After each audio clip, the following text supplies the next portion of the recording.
Right. దేశంలో జరుగుతున్న పరిణామాలు, జవహర్లాల్ నెహ్రూ యూనివర్సిటీలో జరిగిన ఘటన, ఆ తర్వాత జరిగిన అరెస్టులు, ఆ తర్వాత జరుగుతున్న రాజకీయం, ఇప్పటి వరకు జరిగిన ఈ చర్చ మీద వాట్సాప్ రియాక్షన్స్ కొన్ని వచ్చాయి. అవి చూసిన తర్వాత మళ్ళీ నెక్స్ట్ ఇందాక చెప్పిన పాయింట్లో డిబేట్కి వెళ్దాం. ఒకసారి వాట్సాప్ రియాక్షన్స్ చూద్దాం.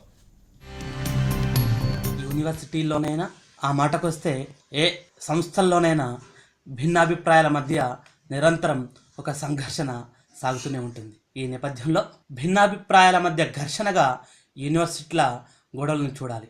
అంతేకాని పాకిస్తాన్ ప్రేరేపించడము లేదా పాకిస్తాన్ ఒక పన్నాగం పన్నడమో ఈ గొడవలకు కారణంగా భావించడానికి ఎట్లాంటి అవకాశాలు లేవు.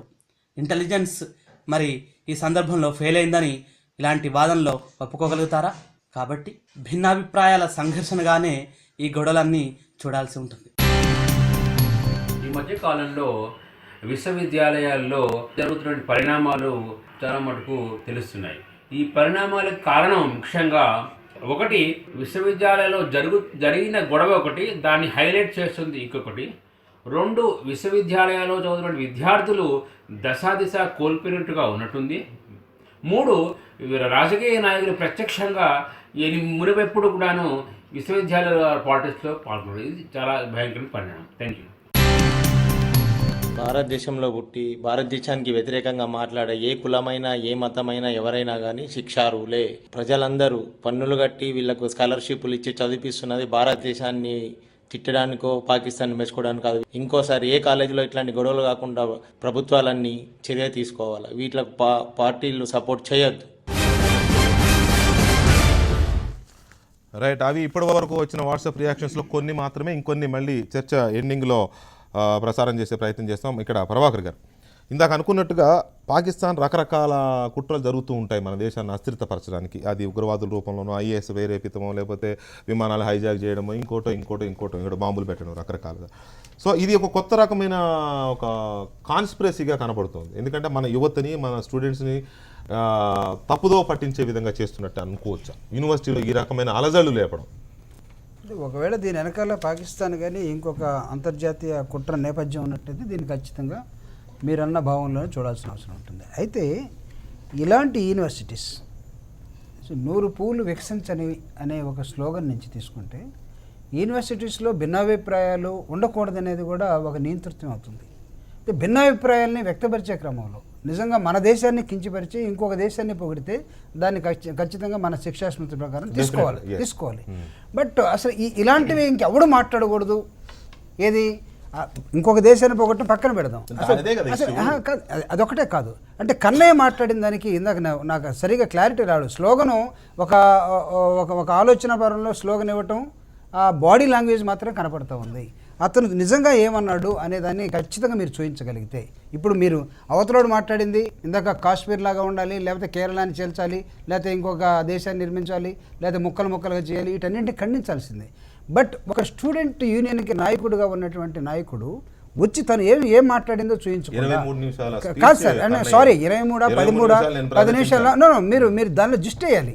అది లేకుండా దాన్ని గాల్లో పెట్టి బాడీ లాంగ్వేజ్ చూపించేసి దాన్ని you have to judge it. మేము జడ్జ్ చేయాలంటే మేము జస్ట్ గాల్లో లిజన్ నేను గాల్లో మాట్లాడటానికి రాలేదు, లేకపోతే ముందుగా ప్రీ ఆక్యుపైడ్ మైండ్ తోటి కూడా ఇక్కడ రాలేదు.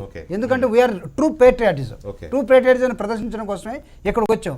కొన్ని రాజకీయ పార్టీలు మేము మాత్రమే దేశభక్తులమే అని గతంలో ఇప్పుడు ఏమన్నా వాళ్ళు చెప్పుకోదలుచుకొని చెప్పుకోవచ్చేమో, కానీ ఈ దేశంలో ఉన్నటువంటి అనేకమైన భావాల్ని మనం ఈరోజు మా పార్టీ ఉంది కాబట్టి, లేకపోతే గతంలో ఇంకొక పార్టీ ఉంది కాబట్టి, లేకపోతే ఇప్పుడు రాజకీయాల్లో మళ్ళీ కొనసాగాలంటే రాజకీయాల నుంచి ఇలాంటి దృక్పథాల నుంచి దూరంగా చూసి యూనివర్సిటీస్ని చూడాల్సిన అవసరం ఉంటుంది. ఆఫ్టర్ ఆల్ స్టూడెంట్స్ భిన్నాభిప్రాయ దేశ భవిష్యత్తు కోసం, లేకపోతే ఈ దేశంలో ఉన్న అనేకమైన విజయాలు ఉన్నాయి. ఈరోజు ఎవరు భగత్ సింగ్ ఎవరు, ఆ తర్వాత ఉన్న సుభాష్ చంద్రబోస్ ఎవరు, జవహర్లాల్ నెహ్రూ ఎవరు, లేకపోతే మహాత్మా గాంధీ ఎవరు, లేకపోతే డాక్టర్ బాబాసాహెబ్ అంబేద్కర్ ఎవరు? వీళ్ళందరూ ఒకే వాదంతో ఉన్నారా? లేరే. అంబేద్కర్ని సైమన్ కమిషన్కి ఎదురుగా వెళ్ళి రిప్రజెంటేషన్ ఇస్తే ఓర్చుకున్నటువంటి దేశం భావాలు ఆ రోజు కనపడ్డాయి. కానీ అంబేద్కర్ ఈ దేశానికి రాజ్యాంగం ఇచ్చినప్పుడు, ఆ రాజ్యాంగం మీద నడుస్తున్నప్పుడు ఈ రాజ్యాంగాన్ని మనం కూల్చేయాలన్నటువంటి భావాలను కూడా వచ్చేసాయి. కానీ వీటన్నింటినీ మనం దిగమించుకోలేదా? ఈరోజు ఈ దేశాన్ని నాశనం చేయాలి అన్న వాదన ఎక్కడైతే ఉందో, డిమాండ్ ఎక్కడ ఉందో, కానీ సప్రెస్ చేయాలి. It doesn't mean that. మిగతా వాళ్ళు మేము ఒక్కడే ఉంటాం, మిగతా వాళ్ళు ఉండకుండా కూడా ఆ వాదన మాత్రం ఉండడానికి ఏమాత్రం అవకాశం లేదు. ఉస్మానియా యూనివర్సిటీతో డేవిడ్ గారు ఒక్క నిమిషం. ఉస్మానియా యూనివర్సిటీతో పాటు తెలంగాణలో ఉన్న చాలా యూనివర్సిటీలో తెలంగాణ ఉద్యమాన్ని మనం చూసాం. సరే, ఆ సందర్భం ఇందాక రఘునందన్ గారు చెప్పినట్టు చాలా రకాల ఘటనలు జరిగాయి, దాన్ని వ్యతిరేకించిన వారు ఉన్నారు, అప్పుడు ప్రభుత్వం దాన్ని ఉక్కుపాదంతో అణచివేయాలనుకుంది. ఇట్స్ డిఫరెంట్, అదొక రకమైన ఉద్యమాన్ని మనం చూసాం. అలాగే చాలా కాలేజీల్లో కానీ చాలా యూనివర్సిటీలో కానీ ఇప్పటికీ చూస్తుంటాం, కులాల పేరుతోనో వీటి పేరుతోనో అణచివేసే కార్యక్రమం, లేకపోతే కుల వివక్ష చూపించడం, ఇవి మనం చూస్తున్నాం. ఇవన్నీ అంతర్గత విషయాలు. వీటి మీద ఎప్పటికప్పుడు విద్యార్థి సంఘాలు కానీ, అధ్యాపక సంఘాలు కానీ, మేధావి వర్గాలు కానీ ఎప్పటికప్పుడు చర్చిస్తూనే ఉన్నాయి, ఖండిస్తూనే ఉన్నాయి. అయినా అవి ఆగడం లేదు. మనం ఆవేదన వ్యక్తం చేస్తూనే ఉన్నాం. పౌర హక్కుల సంఘాలు, మానవ హక్కుల సంఘాలు పోరాడుతూనే ఉన్నాయి. ఇది మన ఇంటర్నల్ మ్యాటర్స్. కానీ ఇక్కడ దీన్ని మనం వేరే అంశాలకు లింక్ పెట్టకుండా మాట్లాడుకుంటే, హైదరాబాద్ సెంట్రల్ యూనివర్సిటీలో యాకూబ్ మెమెన్ అంశం కానీ, ఇవాళ ఢిల్లీ జేఎన్యూలో అఫ్జల్ గురు, మక్బుల్ భట్కు సంబంధించిన అంశం కానీ, దయచేసి నేను మిమ్మల్ని రిక్వెస్ట్ చేసేది ఏంటంటే, ఈ రెండు ఘటనలే చూసినప్పుడు దీని వెనక ఏదో ఒక కుట్ర ఉంది అని మనం అనుమానించాల్సిన అవసరం ఉందా లేదా? వీటిని వేరే వాటికి లింక్ పెట్టకుండా మాట్లాడుకుందాం మనం దేశ ప్రయోజనాల దృష్ట్యా. మీరు ఇందాక మాట్లాడుతూ పాకిస్తాన్ ప్రేరేపిత ఏమైనా శక్తులు దీన్ని ఎంటర్ అయ్యారు అన్నట్టు ఒక విషయం చెప్పారు. వాస్తవానికి దానికి అందరం కూడా ఆమోదించాలి. నా వరకైతే ఆమోదిస్తున్నాను. ప్లీజ్. ఎందుకంటే ఒకవైపు ఈ దేశాన్ని విచ్ఛిన్నం చేయడానికి పాకిస్తాన్ ప్రయత్నిస్తుంటే దానికి మద్దతుగా నిలుస్తున్నది ఇక్కడ ఉన్నటువంటి ఆర్ఎస్ఎస్ శక్తులు. దయచేసి నా మాట్లాడేది ఎందుకోసం అంటే, చెప్పండి. ఇక్కడ ఆర్ఎస్ఎస్కి సంబంధించినటువంటిది, లష్కర్ ఈ తోబాకి సంబంధించినటువంటి ఇద్దరు కలిసి మీటింగ్ పెట్టిన ఒక వీడియో మొత్తం ఈరోజు ఇంటర్నెట్లో వస్తుంది, బహిరంగంగా ఉన్నటువంటి. రెండవది, ఈ దేశాన్ని విచ్ఛిన్నం చేయడానికి ఎవరైతే ఉగ్రవాదులు ఉన్నారో, ఖసబ్ ఖాన్ నుంచి అఫ్జల్ గురు వరకు అందరి తరపున, ఉగ్రవాదుల తరపున మాట్లాడిందంతా కూడా ఆర్ఎస్ఎస్, బీజేపీకి సంబంధించిన భావజాలం ఉన్న వాళ్ళే జడ్జిలుగా ఉన్నారు, లాయర్లుగా ఉన్నారు. రామ్ జెట్మాలని బీజేపీ, వీళ్ళు మాట్లాడితే వృత్తి ధర్మం అంటున్నారు, వేరే వాళ్ళు దానికి మద్దతుగా స్లోగన్ ఇస్తే దేశద్రోహులు అంటున్నారు. మేము ఇద్దరికి ఏం చెప్తున్నామంటే, ఎట్లయితే దేశాన్ని విచ్ఛిన్నం చేయడానికి ఉగ్రవాదులు ప్రయత్నిస్తుంటే మీరు దానికి మద్దతు ఇస్తున్నారు, వాళ్ళ తరపున మీరు మాట్లాడుతున్నారు. మీరిద్దరు ఆడుతున్న గేమ్లో మోగలు విద్యార్థులు నాశనం అవుతున్నారు. రెండవది, గతంలో అసిబానంద స్పష్టంగా చెప్పాడు, సంజోతా ఎక్స్ప్రెస్కు సంబంధించిన దాంట్లో నేను ఆర్ఎస్ఎస్ ప్రోద్బలంతోనే నేను దాన్ని పార్టిసిపేట్ చేశాను అనేటువంటి చెప్తున్నాడు. ఈరోజు దేశం మొత్తం కూడా సెన్సిటివ్ ఇష్యూ, సెన్సిటివ్ ప్లేస్ ఏదైనా ఉందంటే యూనివర్సిటీ కేంద్రాలు. కరెక్ట్. కాస్త నిప్పేస్తే బగ్గుమంటాయి. కరెక్ట్. ఈ రోజు దాంట్లో భాగంగా వాళ్ళు ఏం చెప్తున్నారంటే, మీరు రెండు యూనివర్సిటీల గురించి మెన్షన్ చేశారు.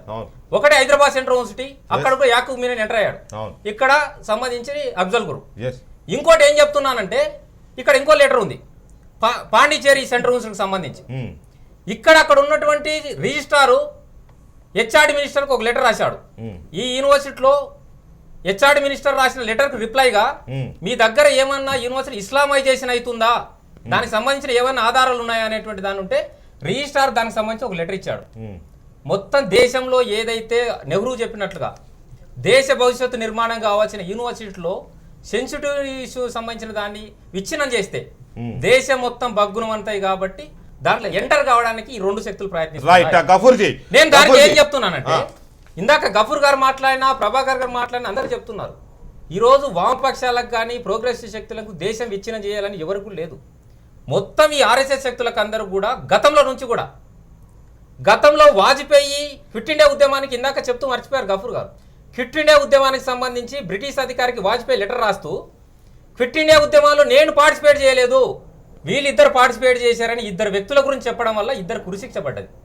రెండవది, కాలఫాన్ జైల్లో ఉన్నటువంటి శిక్ష అనుభవిస్తున్నటువంటి సావర్కర్, నేను ఎక్కడ కూడా దేశ స్వాతంత్రం పోరాటం చేయలేదు అని చెప్పి ఆయన క్షమాభిక్ష నాకు ప్రసాదించండి అని చెప్పి ఆయన బయటకు వచ్చిన వ్యక్తి.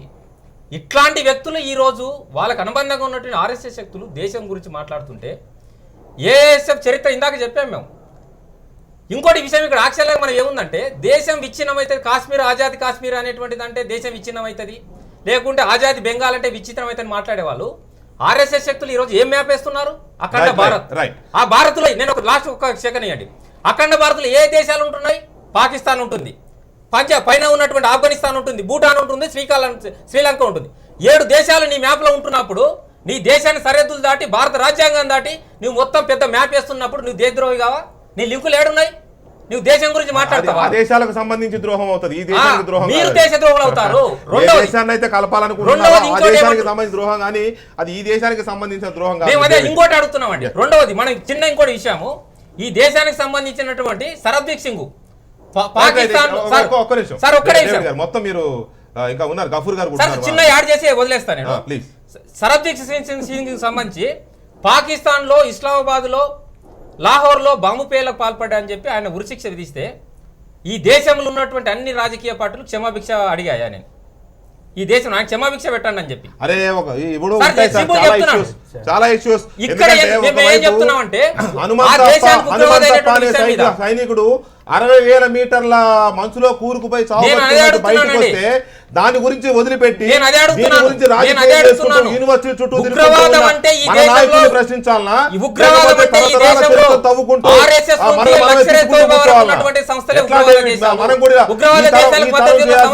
కాదు. మేము అదే అడుగుతున్నాం. ఈ రెండు శక్తులను కట్టడి చేయకపోతే దేశం కంపల్సరీ విచ్ఛిన్నం అవుతుంది. ఈ రెండు ఇద్దరు శక్తులు మాత్రం ఇక్కడ సరే ఇంటర్నల్ గొడవలు, కుల వివక్ష, వీటి మీద పోరాటాలు జరుగుతూనే ఉన్నాయి, అది పోవడం లేదు, బాధపడుతూనే ఉన్నాం, దురదృష్టకర ఘటనలు జరుగుతూనే ఉన్నాయి. ఇట్స్ ఎ సెపరేట్ థింగ్, అది మన ఇంటర్నల్గా మనం చూసుకుంటాం. నేను మళ్ళీ అదే అంటున్నా, ఎందుకో అనిపిస్తోంది భారతదేశాన్ని అస్థిరపరిచే కుట్రలో భాగంగా యూనివర్సిటీలలో మూలాలను నాటే ప్రయత్నం చేస్తోందేమో. ఎట్లాగైతే హైదరాబాద్లో అక్కడక్కడ టిఫిన్ బాంబులు సైకిళ్లకు పెట్టినట్టుగా యూనివర్సిటీలో కొన్ని మూలాలను ఎంటర్ చేస్తున్న కుట్ర ఏమైనా జరుగుతుందా? దాన్ని పసిగట్టాల్సింది పోయి మన అందరం not only CPM, not only CPI, BJP, Congress, ఎవరైనా కావచ్చు, ఆమ్ ఆద్మీ పార్టీ, ఎవరైనా కావచ్చు, దాన్ని స్మెల్ చేయకుండా ఆ ట్రాప్లో పడుతున్నాయా? పాకిస్తాన్ కుట్ర ఉందని అనిపిస్తుందా లేదా మీకు? ప్లీజ్. దానికి ఏమైనా ఎవిడెన్స్ ఉందా?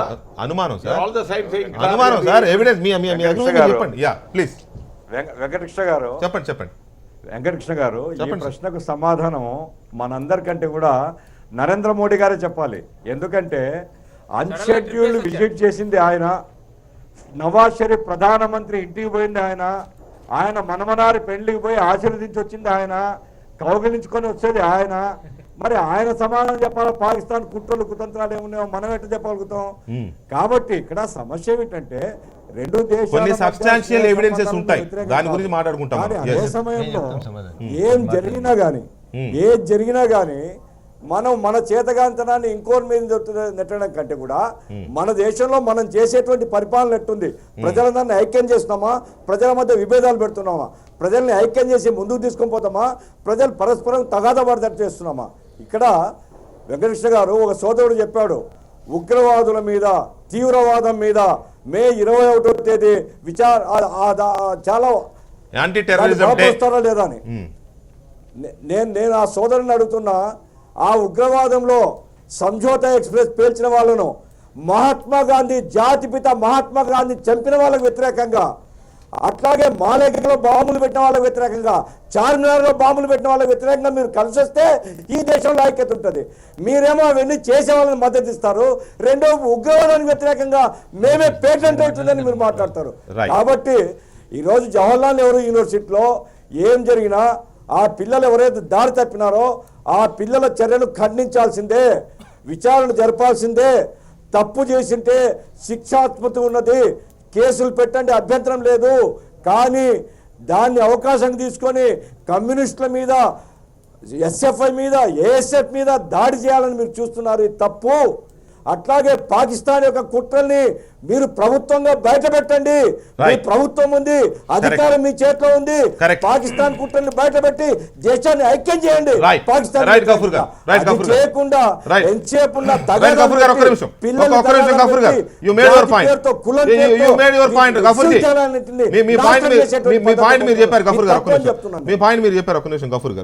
ఇక్కడ పాకిస్తాన్ కుట్ర ఉందా అనేది ఒక అనుమానం ఇవాళ ఉన్నమాట వాస్తవం. ఎందుకంటే ఆ జరిగిన ఘటనలు, వాళ్ళు ఉగ్రవాదులు, వాళ్ళకు సంబంధించిన అంశాలు ఇక్కడ తెర మీదకి వచ్చాయి. ఆ తర్వాత అవి విస్తృత రూపం తీసుకున్నాయి, ఒక పాయింట్.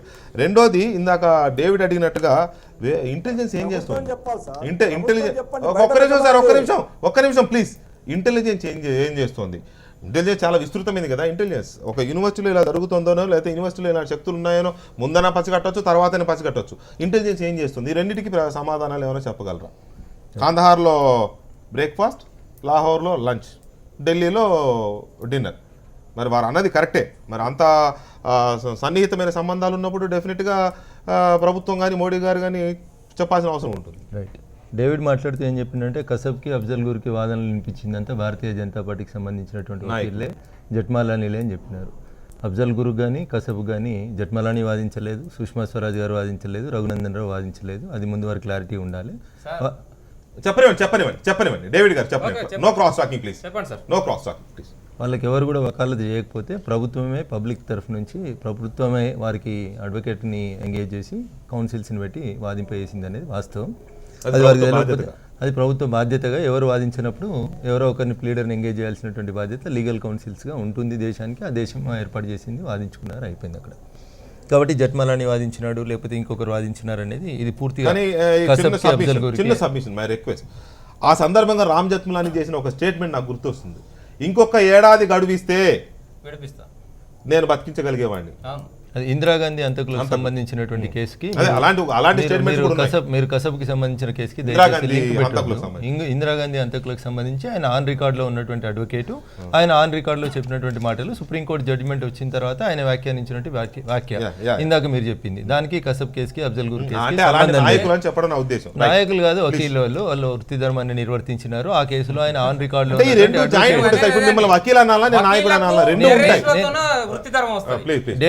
డేవిడ్ గారు చాలా చెప్పారు, మీరు వినాలి.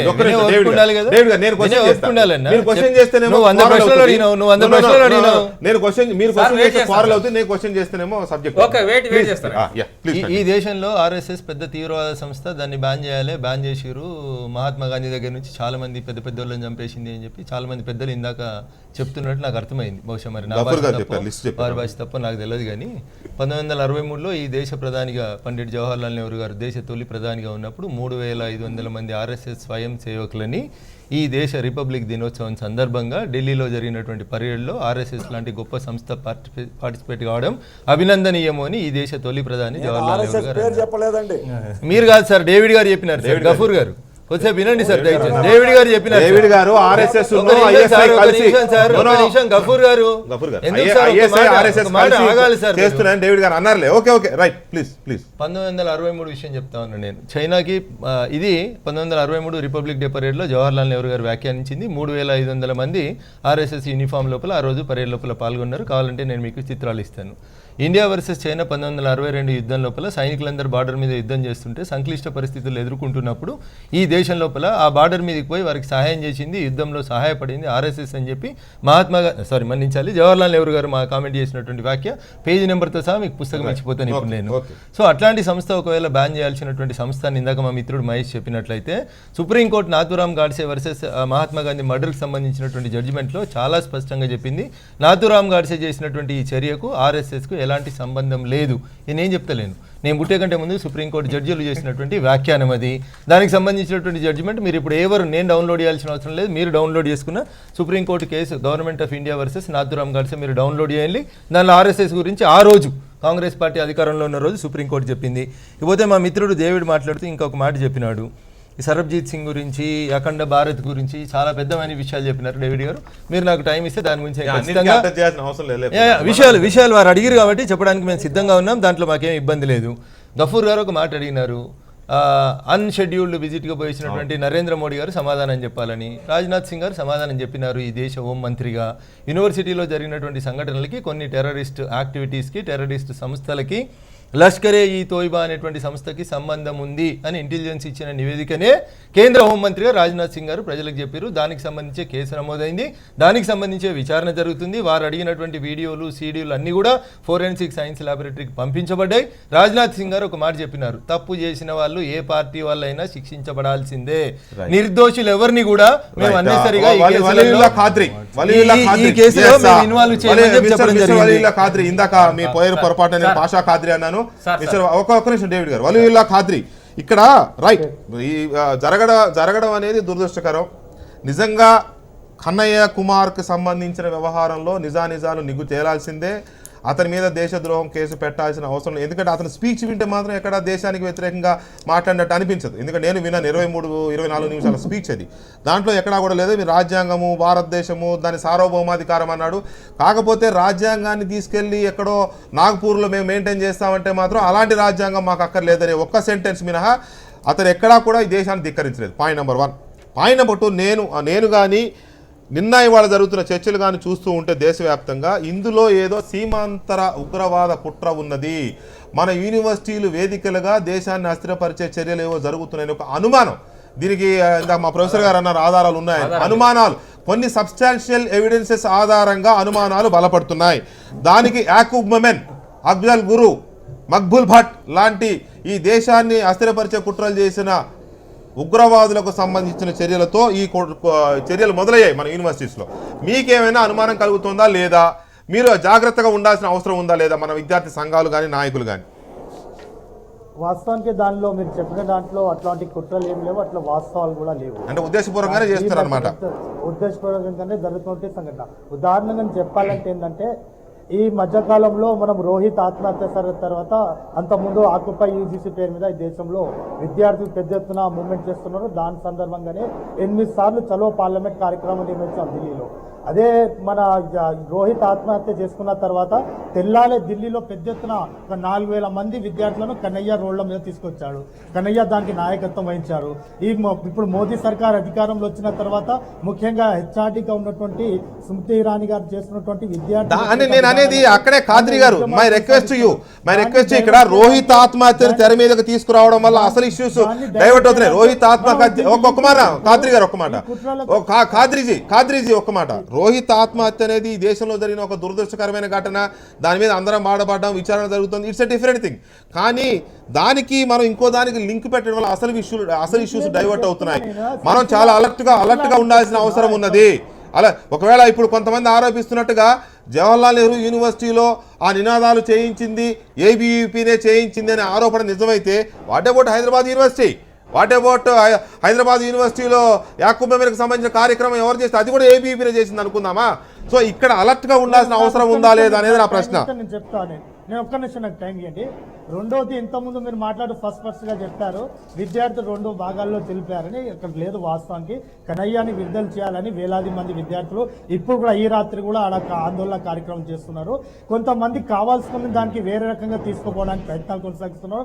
నిన్న జేఎన్యూలో జరిగినటువంటి ఆయన మీద మన కాంగ్రెస్ రాజ్యసభ వైస్ ప్రెసిడెంట్ మీద జరిగిన దాడి ఎవరు చేశారు? ఏబీపీ వాళ్ళు చేశారు. అంటే ఇది ఇక్కడ లెఫ్ట్ రైట్ పోరాటం కాదు. ఇది ఈ రోజు ఒక విషయానికి వస్తే మనం చెప్పాల్సింది ఏంటంటే లెఫ్ట్ రైట్ గా పోరాటం చేయడానికి ఇది ఇట్లాంటి అవకాశాలు లేవు. ఒకవేళ అట్లాంటి సంఘటనలు జరిగిన కాడ మన అందరూ ఐక్యమే ఈ దేశం వ్యతిరేకంగా మనం అందరూ ఈ దేశం ఐక్యత ఈ డిస్కషన్ ముగింపుకు వస్తున్న కొద్ది ఐక్యత అనే దిశగా మనం వెళ్తున్నాం. కానీ ఉండాల్సిన వాళ్ళకి ఐక్యత లేదు. ఉండాల్సిన వాళ్ళు ఐక్యత లేకుండా చేయడానికి ప్రయత్నం చేస్తున్నారేమో ఒక అనుమానం ఉంది. రైట్. ప్రభుత్వం మీద కూడా చాలా రకాల అనుమానాలు. సరే ఆర్ఎస్ఎస్ అంటారా, లేకపోతే ప్రభుత్వానికి అనుబంధంగా ఉండే సంఘాల, బీజేపీ కుటుంబమా, ఆర్ఎస్ఎస్ కుటుంబం, వీళ్ళ మీదే ప్రధానంగా వేలెత్తి చూస్తున్నాం మనం. అనుమానాలు అనేది చాలా ఉన్నాయి. మీరు కూడా ఎంటర్ అవ్వడం వల్ల, మీ ప్రమేయం కూడా ఉండడం వల్లనే ఇలాంటి ఘటనలు జరుగుతున్నాయి అనేది వారి అనుమానం. నేను ఒక 4 అంశాలు చెప్తానండి బ్రీఫ్గా ప్లీజ్. చాలా బ్రీఫ్గా చెప్తాను. ఇవాళ వీర సవర్కర్ గురించి చర్చల సందర్భంగా ఇప్పుడు వాళ్ళ దేశభక్తిని గురించి మనం ఒక 2 ఆజన్మ ఖైదీ శిక్షను అనుభవించినటువంటి ఒక మహనీయుని గురించి తప్పుగా మాట్లాడడం సభ్య సమాజం పరిశీలిస్తోంది. రెండోది, ఒక పక్కన ఇష్రత్ జహాన్, డేవిడ్ హెడ్లీ విచారణ కూడా జరుగుతూ ఉంది ఇవాళ. అవును. ఇష్రత్ జహాన్ను ఎన్కౌంటర్ చేసినప్పుడు కూడా ఈ సంఘాలు, ఈ పార్టీలన్నీ కూడా నరేంద్ర మోడీ బూటకం ఎన్కౌంటర్ అని చెప్పేసి నానా విష ప్రచారం చేశారు. ఈరోజు ఏం విచారణ బయటకు వచ్చిందండి? డేవిడ్ హెడ్లీ అమెరికా నుంచి విచారణ జరుపుతుంటే చాలా స్పష్టంగా ఆమె భాగవతం బయటపెట్టారు. కాబట్టి నేనేమంటున్నానంటే రకరకాల సంస్థలు, ఐడియాలజీలు ఉండొచ్చు, కానీ నేషన్ ఫస్ట్, జాతి సమగ్రత విషయానికి వచ్చినప్పుడు, జాతి ఐక్యత విషయానికి వచ్చినప్పుడు రాజకీయాలు పక్కన పెట్టండి. ఇవాళ నరేంద్ర మోడీ గారి మీద మీకు రాజకీయ వైరం ఉంటే అనేక ప్రజా సమస్యలు ఉన్నాయి, ఆ రకంగా మీరు పోరాడండి. కానీ నరేంద్ర మోడీ మీద మీకు అక్కసును ఉంటే ఉగ్రవాదులకు పోయి మద్దతు ఇస్తామనేటువంటి దిగజారుడు రాజకీయాలు ఏదైతే ఉన్నదో ఇది దేశానికి మంచిది కాదు. ఇంకొక విషయం నేను చెప్తా ఉన్నాను, ఇవాళ రాజకీయాలు చేస్తున్నటువంటి నాయకులు కూడా రాహుల్ గాంధీ దగ్గర నుంచి మొదలు పెడితే సీతారాం ఏచూరి, డి రాజా, కేజ్రీవాల్, ఇవాళ మీరు రాజ్యాంగం మీద ప్రమాణం చేసినటువంటి విషయాన్ని మీరు మర్చిపోతున్నారా? నేను సూటిగా ప్రశ్నిస్తున్నాను. నేను ఇవాళ స్పీకర్ కూడా లెటర్ రాసిన, ఒక్క నిమిషం కూడా వాళ్ళు బాధ్యతాయుతమైనటువంటి రాజ్యాంగపరమైనటువంటి పదవుల్లో ఉండడానికి ఒక్క నిమిషం కూడా అర్హత లేనటువంటి వ్యక్తులు. ఎందుకు నేను ఈ మాట స్పష్టంగా అంటున్నంటే, ఒక పక్కన దేశ సమైక్యతను సమగ్రతను ప్రశ్నిస్తున్నటువంటి వ్యక్తులకు స్వేచ్ఛ పేరు మీదన పోయి మీరు బహిరంగంగా మద్దతు పలుకుతున్నారే, మీరు ఏ విధంగా ఆ గౌరవప్రదమైనటువంటి బాధ్యతలు ఉండడానికి అర్హులు అనేటువంటి విషయాన్ని మీరే ప్రశ్నించుకోండి. తప్పకుండా చట్టపరమైనటువంటి ఏ విద్యార్థుల మీద సెడిషన్ దేశద్రోహం కేసు కాదు. నేను ఈ సందర్భంగా దేశంలో ఒక చర్చ రావాల్సినట్టు అవుతుంది. పోటా లాంటి ఒక కఠినమైనటువంటి చట్టాలు మళ్ళీ దేశంలో రావాల్సినటువంటి ఆవశ్యకత ఉంది. నిజంగా ఈ రోజు పోటా చట్టంగా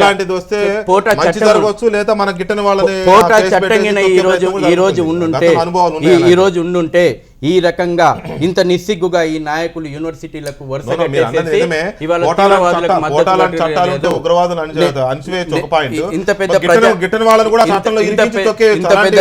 ఇంత పెద్ద ప్రజాస్వామ్యంలో ఈ రకమైనటువంటి భావ స్వేచ్ఛ పేరు మీద, ఫ్రీడమ్ ఆఫ్ థాట్ పేరు మీద దేశ వ్యతిరేక కార్యక్రమాలకు పాల్పడుతున్నటువంటి శక్తులను, వ్యక్తులను, సంస్థలను అణచడానికి చట్టాలు సార్, ఇందాక శశి గారు మాట్లాడుతూ వాళ్ళ అసలు భావజాలను స్పష్టంగా ఆయన మాటలు చెప్పాడు. పోటా చట్టం ఎందుకు తెస్తున్నారంటే, ఇవాళ కావాలని ఆర్ఎస్ఎస్ ఎజెండాలో స్పష్టంగా ఏముందంటే, ఈ దేశానికి అతి ప్రమాదంగా మారినటువంటి వ్యక్తులు దళితులు, వామపక్షాలు, మైనార్టీలు, క్రిస్టియన్లు అనేటువంటిది ఆర్ఎస్ఎస్ ఎజెండాలో స్పష్టంగా ఉంది. సార్ నేను ఒకటేనండి, దాంట్లో భాగంగానే వాళ్ళ ప్రతి లెటర్లో దయచేసి ఒక విషయము, ఇవాళ మతాన్ని, కులాన్ని అడ్డం పెట్టుకుని దేశ వ్యతిరేక కార్యక్రమాలు సమర్థించాలని ఏ మతానికి హిందువు కానీ ముస్లిం కానీ క్రిస్టియన్ కానీ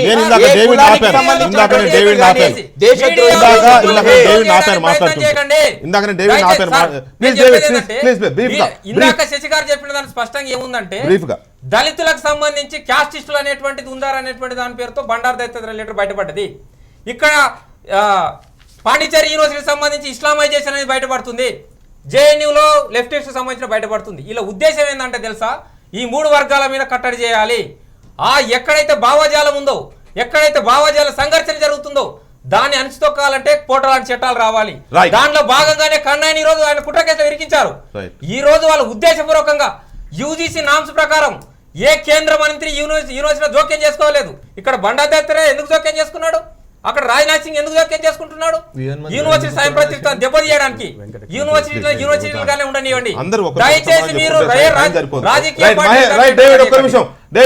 మహేష్ గారు, ఇక్కడ రాజకీయ పార్టీలకు లేదా ఒక రకంగా చెప్పాలంటే కాంగ్రెస్ పార్టీ అంటే అతిపెద్ద పార్టీ, దేశంలో అతిపెద్ద రెండో పార్టీ, ఇప్పుడు మొన్నటిదాకా అతిపెద్ద ఒకటో పార్టీ, ఎందుకంటే బీజేపీ వర్సెస్ కాంగ్రెస్ దీంట్లో.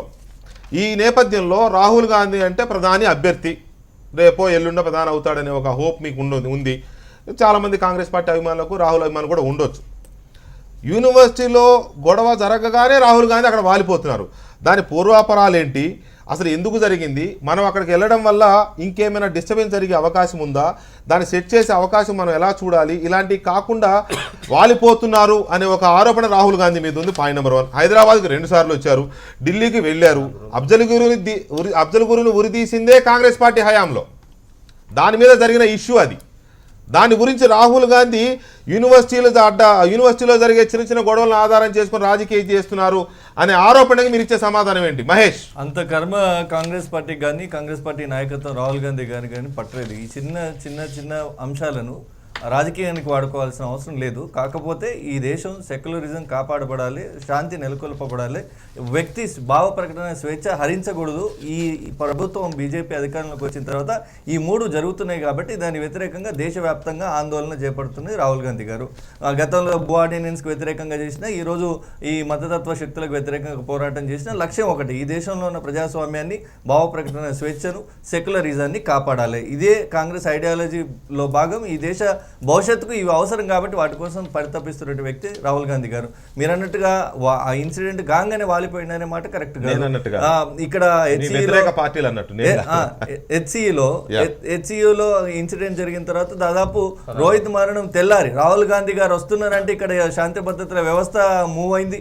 రాహుల్ గాంధీ గారు వస్తుంటారంటే కేంద్రంలో కేంద్ర మంత్రులు వాళ్ళు పర్సనల్గా సంజాయిషి ఇచ్చుకునే స్థాయిలోకి వచ్చిండ్రు. అవి కూడా అబద్ధాలే. మళ్ళీ అలా శ్రీవాస్తవ దళితుడు అన్నారు, అది కాదు.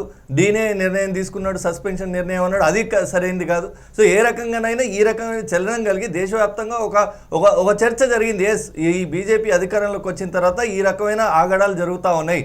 మీరు మారుమూల ప్రాంతాల్లో దేశవ్యాప్తంగా రోజు కొన్ని వేల ఇన్సిడెంట్లు జరుగుతుండొచ్చు కాక అవన్నీ ఈ సమాజం దృష్టికి వస్తలేవు. కేవలం ఈ ఉన్నత విశ్వవిద్యాలయాల్లో అత్యున్నతమైన ప్రతిభావంతమైన వ్యక్తులు, క్రీమ్ ఆఫ్ ది స్టూడెంట్స్ అక్కడికి వస్తారు. వాళ్ళకి గింత ఈ రెక్కన ఇక్కడ హెచ్యులో కులం పేరుతో అన్యాయం జరుగుతుంది, జేఎన్యూలో వాళ్ళ ఐడియాలజీ పేరుతో అన్యాయం జరుగుతుంది. ఈ రకంగా జరుగుతూ ఉంటే దాన్ని ప్రశ్నించే బాధ్యత మాత్రమే రాహుల్ గాంధీ గారు తీసుకున్నారు. మీరు దీనికన్నా ముందు మన సోదరుడు బీజేపీ రఘునందన్ రావు గారు చెప్తారు, ఆర్ఎస్ఎస్ చాలా గొప్పది, దీనికి గతంలోనే మా నాయకులు కూడా సర్టిఫికేట్ ఇచ్చారని చెప్తున్నారు. అయ్యా నేను అడుగుతాను, ఆర్ఎస్ఎస్ త్రివర్ణ పతాకాన్ని ఆమోదించిన తర్వాత 1947 ఆగస్టు 14 రోజున వాళ్ళ ఆర్గనైజర్ అనే పత్రిక ఉంది. ఆ మ్యాగజైన్లో రాసుకున్న మాటలు ఏంటంటే, వీళ్ళేదో స్వతంత్రం అదృష్టం కలిసి వచ్చి స్వాతంత్రం వచ్చింది, త్రివర్ణ పతాకానికి 3 రంగుల జెండా పెట్టిరు, అది భారతదేశానికి అరిష్టం, ఈ దేశంలో ఏ హిందువు కూడా ఈ త్రివర్ణ పతాకాన్ని గుర్తించరు, గౌరవించరు అని రాసుకున్నారు వాళ్ళు, ఆర్ఎస్ఎస్ వాళ్ళు.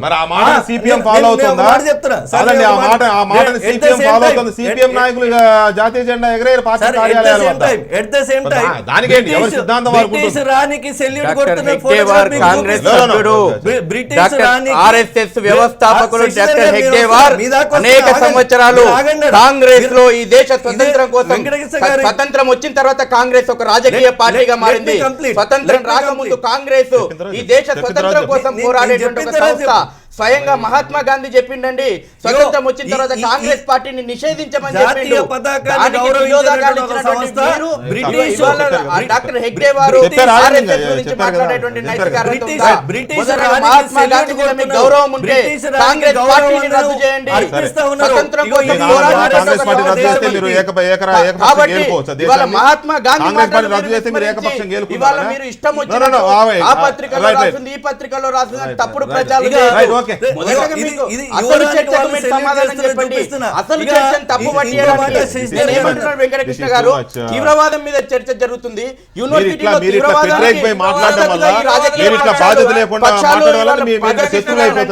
వారికి సమాధానం లేక చర్చను ఎక్కడెక్కడికో తీసుకెళ్లడం చాలా పెద్ద ఎత్తున చర్చ జరుగుతా ఉంది. అసహనం మీద పెద్ద ఎత్తున చర్చ జరుగుతూ ఉంది. దానికి ప్రతిరూపం మన డిబేట్లో కనబడతా ఉంది. ఆర్ఎస్ఎస్ నాయకుల యొక్క వైఖరి, దాన్ని తీర్థం పుచ్చుకునే బీజేపీ నాయకుల యొక్క వైఖరి మనం చూస్తూ ఉన్నాం. ప్రజలు, వీక్షకులు కూడా అబ్జర్వ్ చేస్తూ ఉన్నారు చాలా పెద్ద ఎత్తున.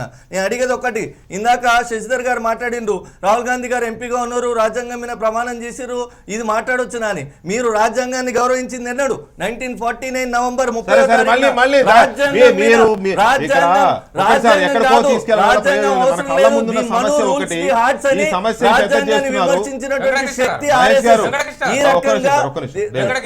మహేష్ గారు దయచేసి ఎక్కడికో తాతల నాటి కాలం నాటికి వెళ్ళడం ప్రయోజనం, మన కళ్ళ ముందున్న ఇప్పుడున్న తరానికి భవిష్యత్ తరాలకి ఏం చెప్పాలి, ఇది మాట్లాడుకుందాం కానీ గతం తవ్వుకొని నువ్వు ఇది చేసావు నువ్వు ఇది చేసావు అంటే పోయింది ఎలాగో రాదు ఇక్కడ. రైట్,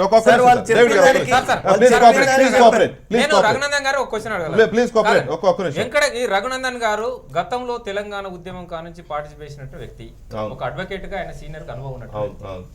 యూనివర్సిటీ కేంద్రాలు అనేటువంటివి స్వతంత్రంగా ఉండాలన్నా రాజకీయం జోక్యం ఉండాలనేటువంటి ఒక విషయం ఆయన చెప్పనండి. రెండోది, ఈరోజు ఉస్మానియా యూనివర్సిటీ కానుంచి జేఎన్ వరకు కూడా కట్టడి చేయడం అనే భాగంగా